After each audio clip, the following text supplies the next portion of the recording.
Недавно в сети появилось видео, где старший сын беглого президента Сирии, Хафез Асад, подтвердил подлинность своих аккаунтов в X, бывший Twitter, и Telegram, на которых он поделился подробностями последних напряженных часов в Дамаске перед побегом в Москву. مرحبا. صار تساؤل حول اذا الحسابين على اكس وتليجرام الي، فحبيت اوضح انه بلا هن الي وما عندي حساب غيرهم على اي منصه. سلام. Это видео вызвало широкий отклик, поскольку многие пытались понять, что именно привело к столь стремительному решению о бегстве.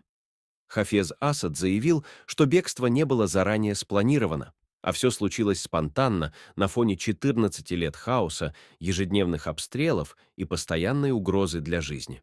В своем аккаунте, который ему приписывают, он пишет: «20 ноября я вылетел в Москву для защиты докторской диссертации, но 1 декабря из-за ухудшения ситуации в Сирии вернулся в Дамаск, чтобы быть с семьей.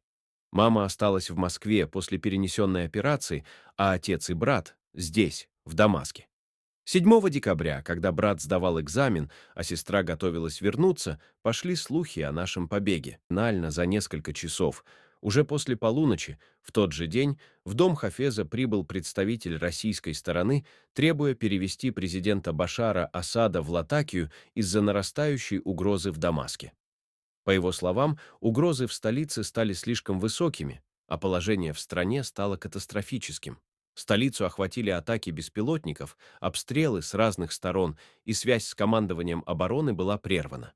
Все это предвестило возможное обрушение обороны, и Москве пришлось срочно эвакуировать семью Асадов на российском военном самолете в Латакию, где они оставались до рассвета.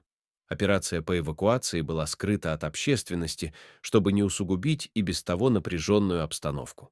После того, как аккаунт Хафеза был удален, пользователи в сети быстро выяснили его местоположение — центр Москвы, а также слили номер его телефона.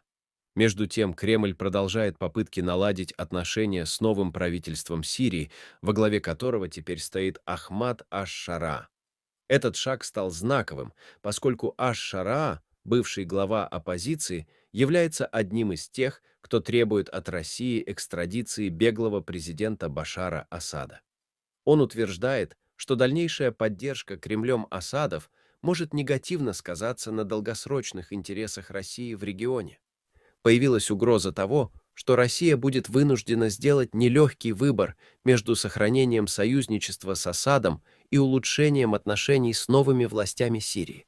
Но готовы ли российские власти пойти на этот шаг? Этот вопрос остается без ответа. Влияние России на события в Сирии в последние годы было решающим, и возможная экстрадиция Башара Асада станет для Москвы крайне сложным и рискованным шагом. Будущее семьи Асадов и судьба Башара Асада остаются под большим вопросом. Эти события могут кардинально повлиять на дальнейшее развитие сирийско-российских отношений, а значит, и на политическую ситуацию в регионе в целом. Ожидается, что в ближайшие недели ситуация может принять неожиданный поворот.